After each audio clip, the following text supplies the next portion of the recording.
오늘 우리가 함께 볼 말씀은 레위기 2장 1절에서 16절 말씀입니다. 함께 보겠습니다.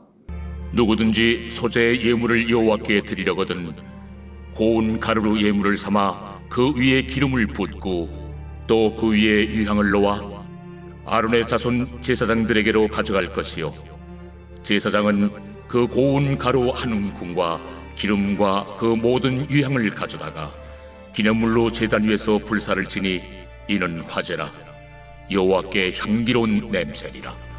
그 소재물에 남은 것은 아론과 그의 자손에게 돌릴지니 이는 여호와의 화제물 중에 지극히 거룩한 것이니라.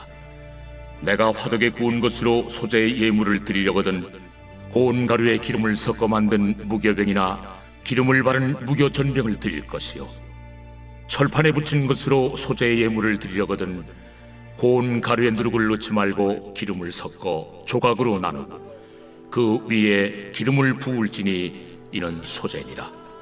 내가 냄비 것으로 소재를 드리려거든 고운 가루와 기름을 섞어 만들지니라. 너는 이것들로 만든 소재물을 여호와께로 가져다가 제사장에게 줄 것이요 제사장은 그것을 제단으로 가져가서 그 소재물 중에서 기념할 것을 가져다가 제단 위에서 불사를 지니 이는 화제라 여호와께 향기로운 냄새니라.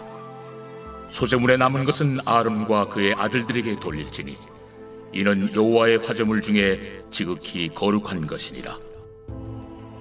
너희가 여호와께 드리는 모든 소재물에는 누룩을 넣지 말지니 너희가 누룩이나 꿀을 여호와께 화제로 드려 사르지 못할지니라.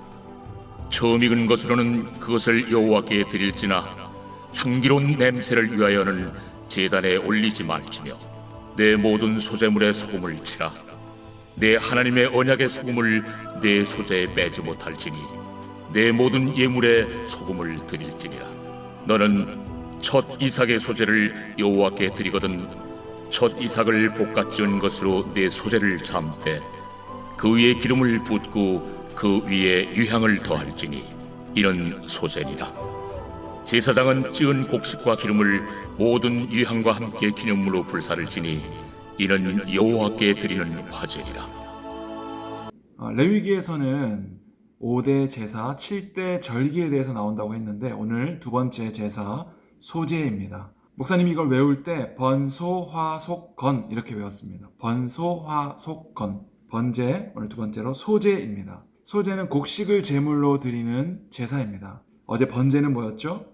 소나 비둘기나 양 그리고 곡물을 하나도 남김없이 불태워서 드리는 제사였고 오늘 이 소제, 이 곡물 제사는 일부분만 태우고 일부는 남겨서 제사장들이 먹을 수 있도록 했습니다. 소제에서는 좀 특별한 것이 두 가지가 나오는데 첫 번째로는 누룩을 넣지 말 것과 소금을 넣을 것, 이 두 가지입니다. 누룩은 무엇인가요? 우리가 밀가루 반죽을 하고 이스트를 넣으면 이 밀가루 반죽이 부풀어 오릅니다. 곰팡이와 같은 것인데 이 누룩을 절대 넣지 말라라고 한 이유는 바로 이때 당시에 누룩이 상징하는 것은 바로 죄를 의미했고 예수님께서도 바리새인과 서기관들의 누룩을 주의하라 했을 때 그 누룩은 바리새인과 서기관들의 교훈을 말했거든요. 그러니까 이 누룩이라는 것이 섞여 들어오면 본래의 순수한 상태를 변질시키고 왜곡시키기 때문에 누룩을 절대 넣지 말라 이렇게 말씀하고 있습니다. 그래서 유대인들은 6월절 이후 일주일 동안을 무교절로 지냈는데 그때 누룩을 넣지 않은 떡을 먹고 쓴 나물을 먹었습니다. 그리고 일주일 동안에 온 집안에 있는 누룩을 다 제거하는 일들을 했어요. 왜냐하면 그것이 죄로 상징되기 때문입니다. 그 다음에 반드시 소제에는 소금을 넣어야 되는데 그 소금은 바로 변치 않으시는 하나님의 약속 곧 다윗을 통해서 예수 그리스도가 왕위를 차지할 것이다 라는 하나님의 변치 않으시는 약속이라는 거죠. 하지만 다윗은 어떻게 했어요? 살인하고 간음함으로 하나님의 뜻에 합당하지 못한 자가 되죠. 그런데 영원히 변치 않으시는 예수님께서 이것을 성취하시기 때문에 이것을 소금 언약, 변치 않으시는 약속이라고 말하고 있는 거죠. 우리가 만약에 오늘도 소제를 드린다고 한다면 그 남은 것을 또 제사장에게 줘야 되는데 제사장은 누구라고 했어요? 베드로후서에 우리 모두가 왕 같은 제사장이다. 여러분 레위 지파나 제사장은 목사님 같은 목회자들을 말하는 것이 아니라 이제는 예수님을 믿는 모두가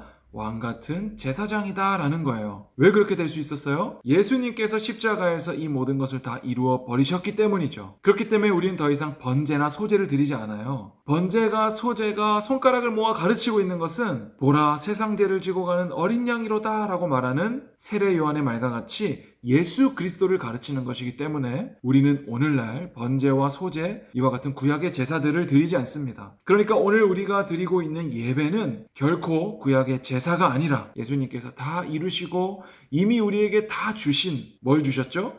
구원을 주시고 예수 그리스도를 주시고 성령을 주신 이미 우린 다 받았어요. 여기에 대한 감사의 고백으로 우리가 교회로서 하나님 앞에 드리는 것, 이것이 바로 예배입니다. 그렇기 때문에 우리는 예배에 나와서 무언가를 더 이상 받기 위해서 나오는 것이 아니라 기도 응답을 받고 복을 받고 내가 하는 일이 잘 되고 이것을 위해서 예배 드리는 것이 아니라 이미 예수 그리스도와 구원이라는 전부를 주신 하나님 앞에 감사를 올려드리는 것, 이것이 바로 오늘 우리가 드리는 예배입니다. 앞으로 우리가 레위기를 통해서 계속 배워가야 되는 모든 내용들이 바로 이와 같습니다. 우리는 오직 누구를 가리켜야 돼요? 예수 그리스도. 세상 죄를 지고 가는 어린 양 예수만을 바라볼 수 있는 오늘 하루가 되었으면 좋겠습니다. 기도하겠습니다. 하나님 아버지, 우리가 오늘 레위기 말씀을 배우면서 이 복잡하고 어려운 절차를 통하여 오직 예수 그리스도 한 분만 볼 수 있기를 기도합니다. 우리 중등부 모든 친구들이 예수님을 더 바로 알고 예수님을 깊이 마음으로 믿을 때에 우리의 죄를 용서하시고 십자가에 달려 죽으신 예수 그리스도의 그 크신 은혜와 사랑이